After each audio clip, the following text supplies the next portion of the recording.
열매로 보여주는 믿음, 열매로 보여주는 믿음이라 했습니다. 오늘 말씀 가운데 하나님의 은혜가 있기를 축원합니다. 우리가 내가 주인 때는 내가 주인이에요. 내가 주인이면 내 마음대로 하는 내가 기분대로 하는 게 내가 주인이에요. 이런 사람들은 성질이 충만해요. 성질이 자기 기분대로 하요. 자기가 기분 좋으면은 즐거운 거고 슬프면은 화가 나는 거죠. 성질이 충만해. 내가 주인. 근데 예수님을 믿으면 내 안에 기준이 바뀌어요. 내가 주인이 아니라 예수님의 기준이 바뀌어요. 예수님의 기준이 바뀌면 성령 충만합니다.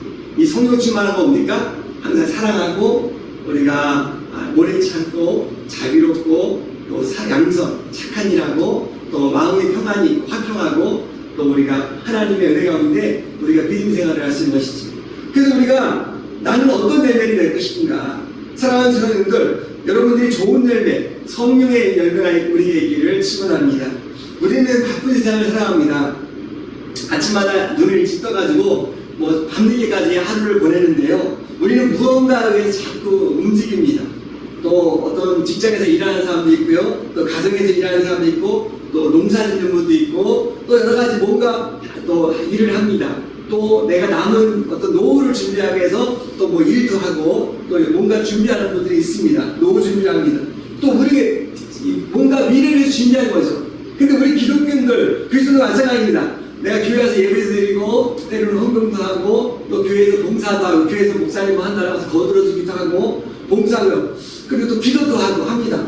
근데 문득 이런 생각이 들 때 있지 않습니까? 하나님, 내가 열심히 사는데 왜 제 손에는 남은 열매가 없습니까? 뭔가 남은 거 없어. 에? 뭔가 열심히 여태까지 60년, 70년 살아왔는데 뭔가 손에 오면 뭔가 허전해. 뭔가 있는 게 없는 것 같아. 이런 허전함이 혹시 있지 않습니까? 내가 여태까지 뭐하고 살았나? 내가 뭐하고 살았나? 이런 뭔가 회의감이 들어오지 않습니까? 자, 우리가 사업을 하다가 청년이 됐습니다. 정말 열심히 사업을 했어요. 근데 남들 잘 때 안 자고 정말 남들 쉴 때 안 쉬면서 근데 열심히 사업을 했는데 장사가 안 되는 거예요. 손님이 팔이 끊고 신통치 않은 거예요. 내가 이렇게 열심히 사는데 왜 일이 안 될까? 막 자괴감이 오는 거예요. 자존심이 상하는 거예요. 그런데 어느 날 지친 몸하고 사과나무 밑에 가가지고 이렇게 누워버렸어요. 그러면서 하늘이 보고 하시겠습니다. 내가 왜 이렇게 열심히 살고 정말 내가 60평생 70평생 열심히 사는데 지금 남은 게 뭐가 있습니까? 내가 뭐가 왜 이렇게 내가 허전합니까? 나를 알아주는 사람 아무도 없고 나 혼자밖에 없고 외롭고 왜 이렇게 허전한 마음이 뭡니까? 그때 이 청년에게 세미라고 하셨습니다. 아들아, 저 사과나무를 보아라. 네가 사과나무 밑에 있는데 사과나무, 내 눈에는 지금 사과나무가 열매가 보이지 않지만 아직 열매가 없지만 저 나무는 지금 쉬고 있는 게 아니란다. 보이지 않는 땅 속에서 뿌리를 내리고 나무 뿌리를 내리고 있고 잎사귀가 하늘을 향해서 햇빛을 받으면서 성장하고 있다면은 그것은 시간이 필요한 거다. 인내가 필요하다. 뿌리가 내리고 잎이 무성하다면은 잎이 있다면 건강하면은 열매는 시간이 지나면 언젠가는 열매가 열릴 것이다. 여러분, 이 본문의 말씀을 우리는 오늘 읽으신 말씀 읽었는데요. 오늘 읽은 말씀은 산상수훈의 아주 신약의 좋은 말씀이죠. 예수님께서 산상수훈의 결론 부분, 산에서 설교하신 말씀의 그 좋은 그 말씀의 마지막 결론 부분인데요. 여기서 우리가 중요한 교훈이 있습니다. 좋은 나무가 아름다운 열매를 맺는 것이죠. 무슨 나무가 좋은 아름다운 열매를 맺죠? 좋은 나무가 아름다운 했습니다.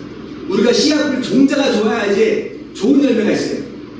안 그렇습니까? 옥수수 씨앗이 좋아야지 좋은 종자를 심어야지 좋은 옥수수가 나오는 거예요. 다 말라비틀은 옥수수 종자는 열매가 별로 없어요. 우리가 좋은 나무는 아름다운 열매를 맺게 해서 좋은 나무가 나중에 좋은 열매를 맺습니다. 열매 없는 나무는 불에 찍어버린다고 성경에 말씀하셨습니다. 이 시간 우리는 내 인생의 계산기를 내놓고 하나님의 계산기, 하나님이 원하시는 법을 내가 배우고자 합니다. 내 믿음이 진짜인지 가짜인지, 내 인생에 왜 열매가 없고 아무것도 이렇게 허전한지, 내가 어떻게 하면 하나님이 원하신 극상품, 좋은 포도를 맺을 수 있는지 그것을 깨닫는 은혜가 있기를 축원합니다. 오늘 먼저 우리가 깨닫을 것은 좁은 문을 선택할 줄 아셔야 돼요. 뭘 선택하라고요? 좁은 문을 선택할 줄 알아야 됩니다. 오늘 마태복음 7장 13절 같이 시작. 좁은 문으로 들어가라. 멸망으로 인도하는 문은 크고 그 길이 넓어 그 길로 들어가는 자가 많고. 자 14절 생명으로 인도하는 문은 좁고 길이 협착하여 찾는 이가 적습니다. 자 우리가 어떤 문을 가야 되냐? 좁은 문으로 가라고 성경에 쓰고 있습니다. 좁은 문으로 들어가서 갈 때 우리가 나중에 거기서 우리가 생명이 있다고 하십니다. 예수님은 두 개의 문과 두 개의 길이 있다고 했습니다. 넓은 문, 넓은 길, 또 그 다음에 좁은 문, 좁은 길. 두 개의 문과 두 개의 길이 있다고 성경에 말씀하고 계시는데요. 자, 우리가 넓은 문은 매력적입니다. 문도 크고 길도 좋습니다. 사람들이 바글바글합니다. 왜냐하면 편하기 때문에. 넓고 큰 길은 좋습니다. 내 자존심 세고 내 기분 마음대로 할 수 있고 내 성격 다 버리고 세상 즐기면서 내가 타협하지 않고 내 마음대로 할 수 있는 이게 넓은 길이에요. 이게 넓은 길입니다. 넓은 길입니다. 남들도 다 그런데 뭐 교회 적당히 다니면 되지. 뭐 그렇게 내가 교회 유별나게 믿어야 돼. 사실 이런 넓은 마음을 갖는 것은 주님께서 결국 경고하십니다. 이건 좋은 마음이 아닙니다. 나중에 마지막에 멸망하는 길입니다. 그럼 좁은 길이 뭐냐? 이 좁은 길이 뭡니까? 사실 문이 좁으면 들어가기 힘들어요. 사실 문이 좁으면 내가 들어가기 힘듭니다. 결혼도 문이 작으면 내가 다니기가 불편합니다. 그러면 좁은 문으로 들어간다는 무엇을 의미하는 것입니까? 내 고집을 꺾어야 돼요. 내 성질을 죽여야 돼요. 내 성질을 죽여야 되고 내 교만을 내려놓고 가야지만 좁은 길 갈 수 있어요. 우리가 좁은 길 갈 때는 고개를 숙여야 돼요. 위에 막 이렇게 있으면 고개를 숙여야 돼요. 내가 겸손해져야지 좁은 길 갈 수 있어요. 교만한 사람은 목딱 하면은 그 길 갈 수가 없어요. 그래서 우리가 내 자존심과 교만을 다 내려놓고 내 안에 누구? 예수님. 내 안에 예수님이 있을 때 내가 그 길을 통과할 수 있는 것입니다. 우리 노아의 방주 얘기를 다 아시죠? 노아의 방주요. 구약성경에 보면은 이 좁은 문을 걸어간 노아의 방주 사건입니다. 노아는 좁은 문을 통과한 사람이에요. 하나님께서 노아를 방주로 만드셔야 할 때 노아는 산 꼭대기에다가 배를 만들었어요. 예를 들어가지고 여기 가해동에 이 산에다가 배를 만든다면 사람들이 뭐라 할까요? 저 또라이 아니야? 아니 산에다가 무슨 배를 만들어? 저기 아산바에다가 배를 만들면 내가 이해하겠는데 이 가해동 산에다가 배를 만들고 있다니까 노아가 그랬어요. 그 당시 저 농악 났다. 아니 햇빛이 쨍쨍 나는데 배를 갖다가 바다에다 강에다 만들고 산에다 배를 만들고 있으니 저희는 미쳤네. 비웃음과 조롱이 쏟아졌습니다. 그러면서 110년 동안 좁은 길을 걸었어요. 사람들이 비웃고 그런데 묵묵히 하나님의 말씀을 의존하면서 망치질하면서 배를 만들었습니다. 근데 여러분 다 아시죠? 홍수가 났어요. 홍수가 나니까 창세기 다 비가 오는데 그 산에 막 산까지 물이 올라오는 거예요. 그래서 나중에 창세기 7장 10절 16절에 뭐였습니까? 여기서 비가 많이 오니까 사람들이 이제 떠내려가잖아요. 홍수가.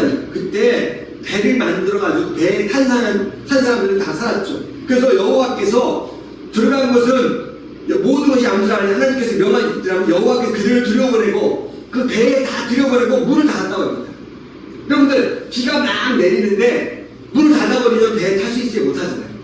그때 배에 탄 사람들은 살았고 배에 못 탄 사람은 다 물에 익사한 것이죠. 그렇습니다. 구원의 문은 내가 열려있을 때 들어가야 돼요. 내가 살아있을 때 예수를 믿어야 구원받는 거예요. 할렐루야. 하나님 문을 닫으시면 내가 열 수가 없어요.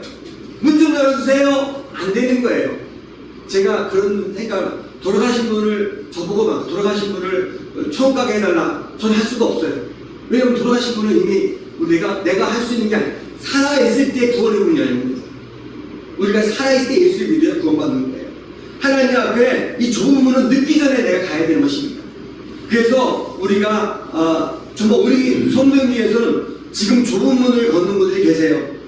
예수님 때문에 내가 내 성질 다 죽이고 예수님 믿는 것 때문에 내가 시간을 쪼개가지고 교회에 오고 또 예수 믿기 때문에 때로는 우리가 물질적으로 손에 몰려 헌금한다고 돈을 또 쓰기도 하고 그래서 우리가 그 길에서 근데 그게 생명의 길입니다. 왜냐하면 영이 사는 때 우리가 하나님 사람은 영과 혼과 몸이 있어요. 우리가 영은 하나님의 말씀과 하나님과 함께 영이 사는 거예요. 근데 우리가 혼과 육은 음식을 안 먹으면 내가 영양실 적버리잖아요. 그러면 밥을 안 먹으면 내가 몸이 쇠퇴하면 죽는데 영은 하나님의 말씀을 통해서 성장하는 겁니다. 그래서 우리가 중요한 것은 이 좁은 길을 갈 때 하나님과 함께 할 때 영이 사는 것입니다. 그런데 우리가 이 좁은 길을 갈 때는 안 보이기 때문에 예수 믿으면 떡이 나와 밥이 나와 무엇 따라 예수 믿어 이런 말을 우리가 하는 것은 안 보이기 때문에 못 믿어서 그런 말을 한 겁니다. 그래서 우리가 예수를 믿으면서 내가 혹시 고난을 당합니까? 어려움이 있습니까? 기뻐하시기 바랍니다. 이 좁은 길을 가고 있다는 증거입니다. 여러분은 주기철 목사님이라고 아시죠? 아시나요? 저만 알아요? 주기철 목사님이 일제 희민시대 때 우리 일본 군왕한테 일본의 일본 황제한테 절을 하라고 했어요. 일본 순사들이. 근데 주기철 목사는 난 절 못해. 나는 하나님 외에 다른 일 섬길 수가 없어. 그래서 감옥에서 순교하십니다. 감옥에서 고문을 많이 당해가지고. 그냥 가가지고 고개 한 번만 하고 오고면 되는데, 신사참배라고 아시죠? 일본의 그 황제에게 절하는 것인데, 그거 절하고 오면은 자기가 목숨을 부지할 수 있어요. 근데 주기철 목사님은 아니다. 나는 하나님 외에 다른 일 섬길 수 없다. 좁은 길을 걸었어요. 그러면서 그분이 나중에 순교하셨던 분입니다. 근데 이분이 그 찬양가 중에 있습니까? 영문밖에 길이라는 있었는데 여기서 배고파도 올라가고 죽더라도 올라가세 이런 찬양 가사가 있어요. 이 주기철 목사님 영화로 나왔어요. 얼마 전에 영화도 있었는데 이분이 그 3절만 제가 잠깐 보도록 하겠습니다. 이 영이 없이 못 가는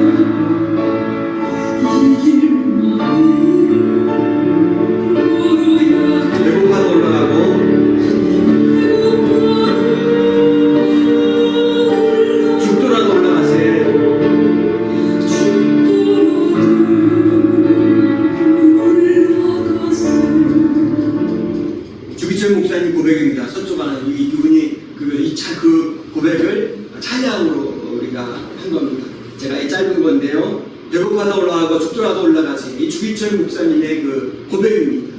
그래서 우리가 예수를 믿는 것은 좁은 길이에요. 이 보이지 않는 그러니까 좁은 길인데 내가 예수 믿는 것은 그냥 내가 편하게 믿는 것이 아니에요. 내 안에 예수님이 함께 한다는 것은 우리가 하나님의 은혜가 영이 사는 겁니다. 그래서 우리가 정말 우리가 생명의 길, 내가 힘들고 어려울 때 예수 믿는 것이 가장 큰 은혜라는 것이죠. 그래서 우리가 이 땅에서 살아가는 거 정말 중요합니다. 그럼 우리가 이 좁은 길을 어떻게 가냐? 하나님의 은혜가 없네. 하나님 말씀, 내 안에 예수님이 함께할 때 우리가 그 길을 갈 수 있습니다. 두 번째, 나무의 본질이 있습니다. 본질과 열매가 있는데요. 우리가 마태복음 7장 15절부터 20절 같이 한번 우리가 교독하든가 한번 제가 먼저 읽겠습니다. 시작. 거짓 선지자들은 상가라 양의 옷을 입고 너에게 나오나 속에는 물각질하는 일이라. 그들의 열매로 그들이 알지니 가시나무에서 포도를 또는 엉겅퀴에서 무화과를 따겠느냐. 이와 같이 좋은 나무마다 아름다운 열매를 맺고 못된 나무가 나쁜 열매를 맺나니 좋은 나무가 나쁜 열매를 맺을 수 없고 못된 나무가 아름다운 열매를 맺을 수 없느니라. 아름다운 열매를 맺지 않은 나무는 마다 찍혀 물에 던져지니라. 열매가 없는 나무는 찍어버리잖아요. 우리 과일나무 열매 없으면 다 잘라버리지 않습니까? 그렇지 않습니까? 열매가 없으면 잘라버려. 사과 나무 사과 없어. 그럼 잘라버리잖아요. 이러므로 그들의 열매로 그들을 알리라. 그렇습니다. 우리가 나무의 본질, 나무는 열매가 있어야 되는 것이죠. 열매를 통해서 그 나무를 알 수 있습니다. 그렇지 않습니까? 여러분들, 나무에는 이름표가 있어요. 사과나무, 감나무, 대추나무, 다 이름표가 있어요. 근데 왜 감나무에, 과일나무에 이름표가 있습니까? 그 감이 열리면 감나무예요. 사과가 열리면 사과나무예요. 그 열매가 그 나무를 말하는 거예요. 여러분들, 배나무에서 복숭아가 열리나요? 감나무에서 배나무 아니거든요. 감이 열리면 감나무고 배가 열리면 배나무 놈이시나. 결론적으로 그 열매가 그 나무를 말하는 겁니다. 그런데 우리는 어떤 사람입니까? 우리는 예수 믿는 그리스도인이에요. 예수 믿는 하나님의 자녀입니다. 그러면 하나님의 자녀는 어떤 열매를 맺어야 겠습니까? 내가 어떤 열매를, 내가 자기가 충만하면 됩니까? 자기 충만하면 안 되죠. 성령이 충만해야 돼요. 예수님이 내 마음 가운데 함께 할 때 내 열매가 있어야 되는 것이죠. 우리가 자기가 주인 사람은 자기 성질이 충만해요. 자기가 내가 기분 좋고 내가 기분 좋으면 하고 기분 안 좋으면 안 해버려요. 그럼 누가 주인이에요? 내가 주인이지. 근데 우리가 그리스도인들은 내 안에 예수님이 주인이 되는 것이죠. 그러면 성령이 충만한 것입니다. 자, 우리가 나는 어떤 열매를 맺나? 예수 믿는 사람이 교회를 10년 다니고 교회가 직분이고 장로고 권사래도 그 마음 가운데 미워하고 시기하고 용서하지 못하고 남을 헐뜯고 이런 들포도 나쁜 열매가 있다면 그건 그리스도인이 아니죠. 사과나무에 사과가 안 열리면 그거 좋은 나무 아니잖아요. 대추나무에 대추가 없어. 그거 좋은 나무 아니거든요. 우리가 예수 믿는다고 하는데 그 사람의 자기 성질 충만해. 지가 주인이요. 지가 내 기분 마음대로 해. 예수 믿는다. 그럼 누가 주인이야? 내가 주인이죠. 그럼 예수님 충만한 게 아니죠. 내가 충만한 거죠. 그거는 온전한 아름다운 열매가 아니죠. 그 열매를 보아서 그 나무를 안다 그러거든요. 우리의 삶을 통해서 그 사람의 성품을 알 수 있는 거예요. 자기가 충만한지 성령 충만한 사람인지 그 안에 충실을 볼 수 있는 것입니다. 그래서 우리가 나무가 어떤 나무냐 그 열매를 보면서 그 나무를 평가할 수 있습니다. 성령에 충만한 사람, 예수님과 함께하는 사람은 그 안에 예수님이 있는 사람입니다. 할렐루야. 두 번째, 그럼 우리가 예수님을 단호하세요. 마태복음 3장 10절에 이미 도끼가 나무꾼에 놓였다. 열리지 않는 나무는 다 잘라버린다는 거죠. 다 절제 다 날라버려요. 우리 나무에 열매 없으면 다 잘라버리잖아요. 네? 미니 사과 나무 안 열려서 잘라버리잖아요. 네? 매실 안 열려 잘라버리지 않습니까? 열매가 없는 나무 쓰잘 데가 없는 거예요. 써먹을 데가 없는 거예요. 그래서 우리가 열리지 않는 나무는 땅만 버려요. 땅 공간만 차는데 쓸데없으니까 다 농부들이 잘라서 다 없애버립니다. 자, 오늘 누가복음의 13장 6절에 이런 말씀이 있습니다. 우리 같이 한번 누가복음의 13장 6절을 같이 한번 읽겠습니다. 시작. 이에 비유로 말씀할 때 한 사람이 포도원에 무화과 나무를 심은 것이 있더니 와서 그 열매를 구하였으나 얻지 못하니라. 무화과 나무가 없었던 거예요. 포도원지기에 이르되 내가 3년을 와서 이 무화과 나무에서 열매를 구하자 얻지 못하니 무화과 나무 3년 동안 열매가 없는 거예요. 찍어버리라. 어찌 땅만 버리겠냐? 왜 땅만 찾아버리느냐? 대답하여 이르되 주인이여 금년에도 그대로 줘서 내가 두릅하고 거름을 주리니 이후에 많이 열면 좋거냐? 그렇지 않으면 그때 찍어버리십시오. 이렇게 포도원지기가 얘기했다고 합니다. 여러분들 포도원지기가 간증을 합니다. 올해만 그대로 두시고 내가 다시 거름 주고 할 테니까 그때도 열매이면 그때 나무 찍어버리십시오. 이렇게 말했습니다. 사랑하는 여기서 포도원지기는 누굽니까? 바로 예수님이에요. 하나님 우리를 보시고 입만 무성하고 열매가 없는데 하나님께서 저 믿는다고 하는데 행실이 오니까 열매가 없어. 자기 성질 충만이야. 자기 기분대로 많아. 예수 믿는다고 열매가 없는 거야. 열매를 보니까 아니야. 잘라버려라 하니까 예수님의 곁에서 뭐라고 하냐? 조금만 더 기회를 주세요. 내가 십자가의 그 사랑으로 보혈의 피로 다시 한번 정성을 들여서 다시 한번 살려보겠습니다. 이러고 그것을 우리가 기도해 주시, 중국 기도하시고 성령님 기도해 주시는 거죠. 지금 우리가 살아있는 것은 내가 잘나서 아직도 기회를 주신 거예요. 아직도 네가 주인이지, 네가 성령 충만하지, 성령 충만으로 바꿀 수 있는 기회를 주신 것입니다. 그래서 우리가 그 기다림은 영원하지 않습니다. 세상 사람들은 우리 말을 듣지 않습니다. 우리의 열매를 봅니다. 우리가 아무리 예수 믿으라고 해도 우리 안에 사랑이 없으면 정치하면서 우리를 비웃습니다. 여러분 좋은 나무가 되어야 됩니다. 뿌리가 말씀에 하나님 말씀 가운데 뿌리가 내리고 누가 봐도 저 사람은 예수 믿는 사람이야. 죽지 그러는데 그 은혜가 넘치죠. 충만하다 보니까 딱지를 쏟아 나오는 거예요. 우리가 충만한 것은 그 안에 내용물이 충만할 때 나오는 거지 않습니까? 물이 충만하다면 물이 나오잖아요. 우리가 자기가 충만한, 성질 충만한 사람은 툭 건드리고 화가 붙으네. 왜 건드렸어? 근데 우리가 예수 충만한, 성령 충만한 사람은 사랑이 나와요. 온유함이나 자비, 오래 참아요. 선한 것이 나옵니다. 그래서 우리가 나는 지금 어떤 열매냐, 여기서 참 중요한 것은 우리가 세상 사람들은 좋은 나무가 좋은 열매를 맺는 것처럼 우리가 정말 예수 믿는 사람의 삶을 사는 사람을 통해서 아름다운 열매를 내는 것입니다. 아름다운 열매 뭡니까? 성령의 열매, 성령이 뭡니까? 사랑, 희평하다, 오래 참은 자비, 양선, 충성, 온유 절정. 하나님을 사랑하며 기뻐하고 평안한 사람은 사람을 오래 참고 자비롭게 행하며 끝까지 충성하고 온유하며 절제하는 삶을 사람이 아름다운 성령의 열매가 있는 것입니다. 이 성령의 열매를 통해서 사람들이 그 나무를 보는 것이죠. 그래서 가짜 믿음과 진짜 믿음의 관계를 우리가 아셔야 돼요.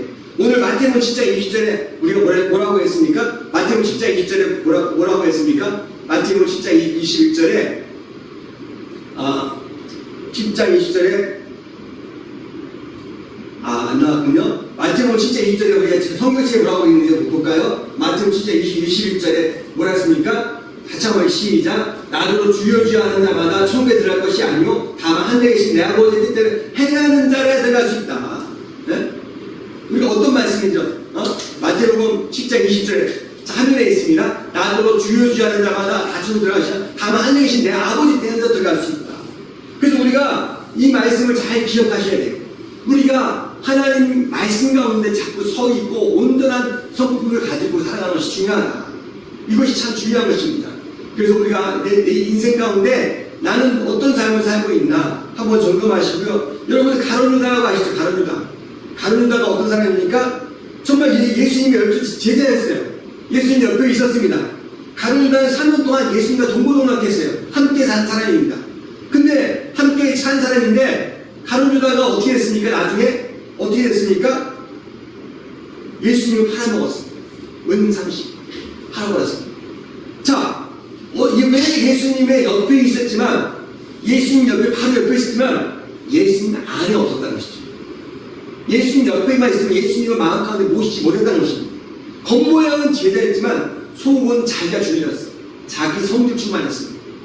자기 기분대로 성질만 내고 자기 기분대로 성질 충만. 성령 충만이 아니라 성질 충만이 자기 기분 내기만 하는 거 기분 아니야. 자기 기분. 이게 문제라는 것이죠. 가룟유다는 성질 충만. 자기 성질대로 자기가 주인이었어요. 근데 그 결혼으로 나중에 예수님이 팔아버렸어요. 그래서 자기가 주인이었습니다. 주님을 인격적으로 만나지 못했습니다. 그 나중에 내가 너를 도무지 알지 못한다. 마지막 날에 사람 앞에서 많은 사람이 하나님 나라 갈 거예요. 그때 뭐라 합니까? 주님, 저는 큰 교회 다녔습니다. 저는 예배를 드렸습니다. 저는 이런 일 했습니다. 이렇게 우리가 얘기할 수 있지만 중요한 것은 하나님 내가 너를 도대체 모른다. 나는 너를 모른다. 이렇게 하면 이제 할 말이 없는 거예요. 내가 대통령을 만나는데 난 대통령을 알아. 그 대통령이 너 모르는데 그럼 내가 할 말이 없잖아요. 네? 난 대통령을 보는데 나도 모르는데 왜 이게 뭐 할 말이 없잖아요. 자, 우리가 하나님 앞에 그러세요. 내가 하나님을 마음속에 믿지 않고 그냥 내가 아직도 내가 주인이면 하나님 나와 함께하지 않는 거예요. 그러니까 하나님 내가 너와 함께하지 않는데 내가 너를 어떻게 아냐? 인사도 한 적이 없는데 어떻게 아냐? 내가 불법을 해야 하는 이 불법이 뭡니까? 하나님과 관계없이 내 열심을 했다는 것이죠. 내 기분대로 성령 충만한 사람들, 자기 컨디션 이런 사람들은 내 열심을 때문에 하나님의 사역, 내 사역을 하는 거예요. 하나님 사역한 것이 아닙니다. 신앙생활을 보여주는 것이 아니라 하나님과 관계예요. 하나님을 믿고 하나님이 함께할 때, 예수님이 함께할 때 그때 신앙이 시작입니다. 믿음은 하나님과 함께할 때 예수의 십자가로 그 믿음을 가질 때 내가 믿음이 시작되는 거예요. 내가 착하게 산다고 우리가 믿음이 생기는 것이 아닙니다. 착한 것은 예수를 믿고 우리가 선한 일을 하면서 착한 일을 하는 건 맞는데 착하다고 성공하는 것은 아닙니다. 그래서 우리가 항상 중요한 것은 그럼 어떻게 하면 내가 열매를 맺을 수 있을까요? 우리가 요한복음 15장 5절에 뭐라고 했습니까? 나는 포도나무요 나를 가지라. 그가 내 안에 그와 함께 할 때 가지를 맺으면 나무에 매달려 있어야 돼요. 나무에 매달려 있습니다. 그래서 우리가 같이 한번 15장 5절 같이 한번 읽을까요? 요한복음 15 시작. 나는 포도나무요 너희는 가지라. 그가 내 안에 내가 그 안에 거하면 사람이 열매를 많이 맺는 나를 떠나서는 너희가 아무것도 할 수 없습니다. 우리가 좋은 열매를 맺으면 그 나무에 붙어 있어야 돼. 우리가 나무 가지가 그 나무의 줄기에 붙어 있어야만 좋은 열매를 맺을 수 있습니다. 그래서 우리가 내가 열매 맺는 것이 아니에요. 내가 가지가 나무에 붙어 있을 때 열매를 맺습니다. 그래서 우리가 중요한 것은 뭡니까? 붙어 있으면 그 나무에서 물이 올라오고 나무에서 영양분을 얻어서 가지를 통해서 열매를 맺는 것입니다.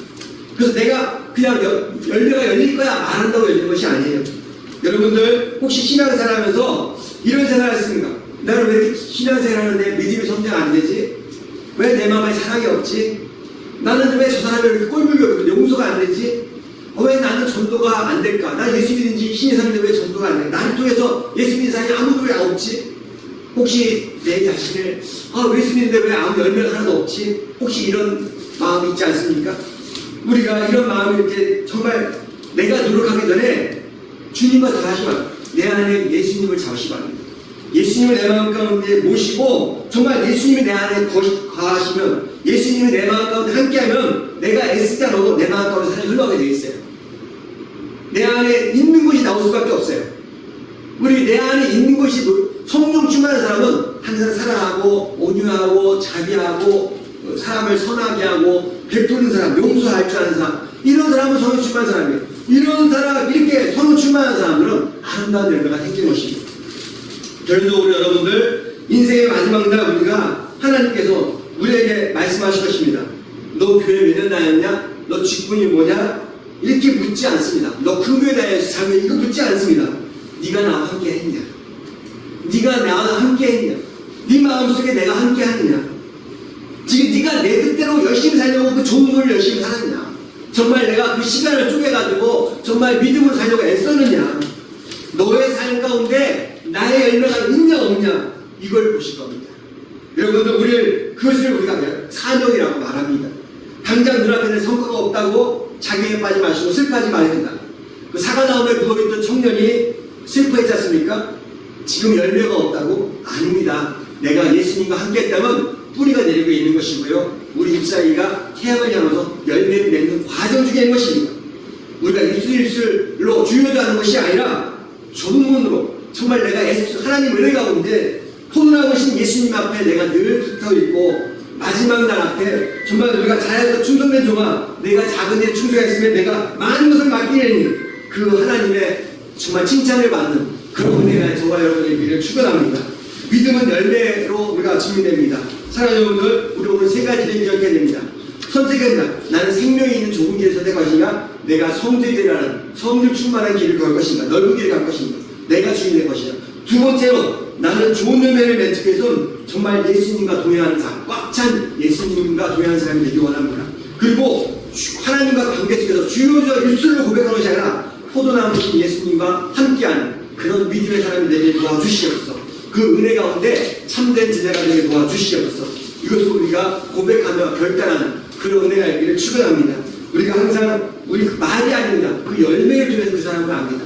우리가 열매를 통해서 그 나무를 압니다. 사과나무는 사과나무였고요. 우리가 배나무는 배나무입니다. 우리가 말이 아닙니다. 그 열매를 통해서 그 사람을 알 수 있는 것이죠. 성령의 열매가 있냐? 성질 충만한 성질이 자기가 지닌 열매가 있냐? 그래서 우리가 열매로 증명하는 그 은혜가 우리 모두에게 은혜가 충만해서 하나님께 칭찬받는 그런 저와 여러분 되기를 축원합니다.